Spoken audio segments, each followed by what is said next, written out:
Bien souvent en consultation, les conjoints qui accompagnent les patients, les patientes, m'interrogent. Mais docteur, je ne comprends pas. Depuis 2 ans, mon épouse est obèse et commence une hypertension et un diabète. Nous partageons depuis 25 ans la même table, les mêmes repas. Moi, je suis resté mince et mon épouse est devenue obèse. Est-ce possible au sein d'un même couple? Eh bien, la réponse est oui. Et nous allons vous expliquer pourquoi.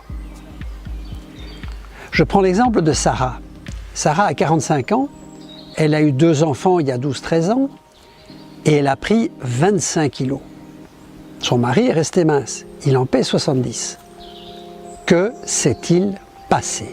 Le tissu adipeux est constitué d'adipocytes qui contiennent 90% de lipides. Les adipocytes sont entourés d'une trame conjonctive qui, elle, contient de l'eau, à peu près 50% d'eau dans les espaces extracellulaires. De plus, l'obésité modifie le profil hormonal qui va modifier également la rétention hydrique pour favoriser un peu l'accumulation d'eau dans les tissus. Et la masse sanguine est augmentée chez l'obèse et donc la masse sanguine, bien entendu, c'est également de l'eau. On a parlé d'eau, c'est-à-dire que notre Sarah n'a pas pris 25 kg de graisse. Sur les 25 kg de prise de poids, elle a à peu près pris 15 kg de masse lipidique. Alors la deuxième notion à connaître, c'est que 1 g de graisse vaut 9 kcal, comme 1 g de sucre en vaut 4. Nous allons donc diviser les 15 000 g de graisse accumulée par Sarah. Nous allons les multiplier d'abord par 9, ce qui nous fait à peu près 135 000 kcal. C'est énorme. Mais nous allons devoir évidemment diviser ça par 12 ans, ce qui va nous ramener à peu près à 11 000, 11 500. Et puis par 365 jours.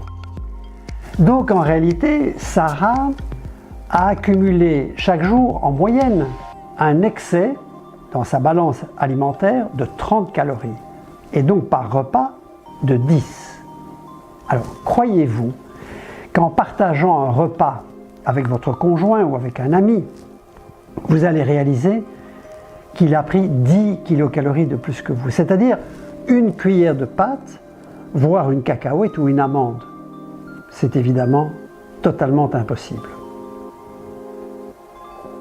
Pire que cela, si Sarah avait 3 fois par semaine été jouer au ballon avec ses enfants au parc, ou aurait gravi chaque jour 4-5 volets d'escalier 4 à 4, elle aurait consommé une trentaine de calories. Elle n'aurait donc pas accumulé les 15 000 grammes qu'elle a accumulés, et donc Sarah ne serait pas obèse.